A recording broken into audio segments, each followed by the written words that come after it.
Hi, my name is Olivia, and this is my art video presentation for Art 450, and it will be focusing on second grade level visual arts and science standards. And the website I used is artwithmrsfillmore.com. The website itself, very intuitive, super user friendly. She has everything kind of broken up into grade level chunks. You can also look at videos and handouts. So it's organized very well, and it's easy to find things that align with ability levels, how much time you have in the classroom. I would definitely recommend. The first lesson is this 3D paper sculpture inspired by artist Charles McGee. It uses a lot of heavy black and white contrast and has this like three-dimensional aspect. So the steps required are, first, you are going to divide your paper with irregular lines into, she did 5, depending on how much time you have. You could probably cut it down to 4. And then using black on white paper, you're going to move to step 2, which is filling each one in with a high contrast black and white pattern. This could be flowers, hearts, stripes, zigzags, really anything that the kids want to do. And then just cutting along those irregular lines so that you have a kind of funky shaped strip of paper with a pattern on one side. And then glue goes on the top and the bottom on the underside, and the glue connects to the paper. And the closer the pieces of paper are together, the higher up it goes in like terms of being three-dimensional, and the farther apart they are, it's a gentler curve. So a higher curve or a gentler curve. This aligns with standard 2VA CR 2.1, which is experimenting with various materials. We have not only pen paper, we're cutting with scissors, we're affixing to a second piece of paper and using the glue to add in design interest by making it three-dimensional. This supports inclusivity and diversity, mostly because it can be tied in with the lesson on the artist of these, kind of that the work is inspired by, who is a black painter and sculptor named Charles McGee. He speaks a lot about art being a unifier and bringing different groups of people together. So a tie-in lesson on his impact on art, on specifically Black American art history, could be incorporating that diversity that we want to see in lessons. Lesson number 2 are these 3D water lilies inspired by Monet. This one is definitely a multi-day.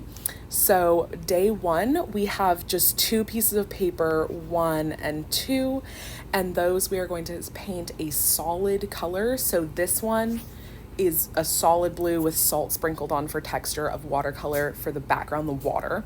And then this, you can pick one of the 2 colors, and that is just a straight wash of watercolor along the paper, and it will be cut out to make petals.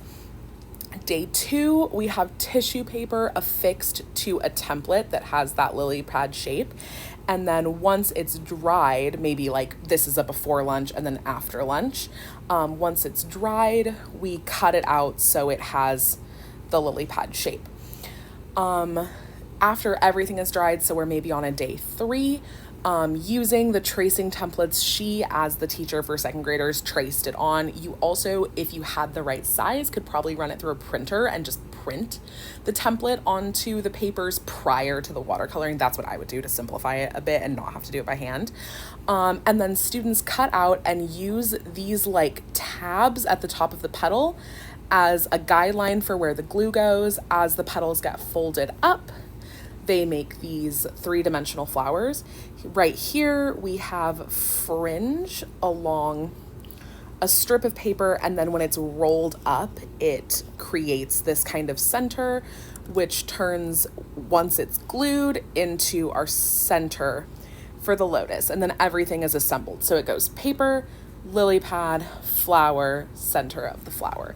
And since this is multi-day, it not only aligns with characteristics of the natural world as an art, but also core ideas in the science standards for second grade that plants depend on water and light to grow. And why this ties into multi-subject is that each day you really focus on a part of the flower. So you start with the water, which is obviously a core part of that living thing. You add on the lily pad. The lily pad is the leaf. It's how the sunlight is absorbed. Then you make the flower, which contributes other functions to that living being. And you can really have a multi-day conversation or align it with the lesson that you're teaching on the aspects of plants and what they need to survive using the parts of this art. Lesson number 3 is an abstract self-portrait. This is also a multi-day, but definitely not as many steps. The first step right here is kids drawing on a blank sheet of paper with crayon. And what this does is it's going to make a barrier for the watercolors.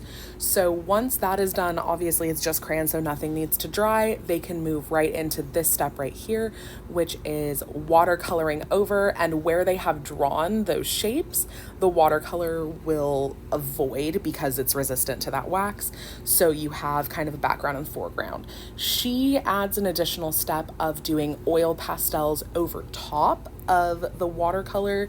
This, depending on how much crayon and paper or how much crayon and paint they've used, could probably skip, especially too if you don't work in a school district with the budget for 3 different mediums for one project. You could probably stick with crayon and paint and it would still be beautiful.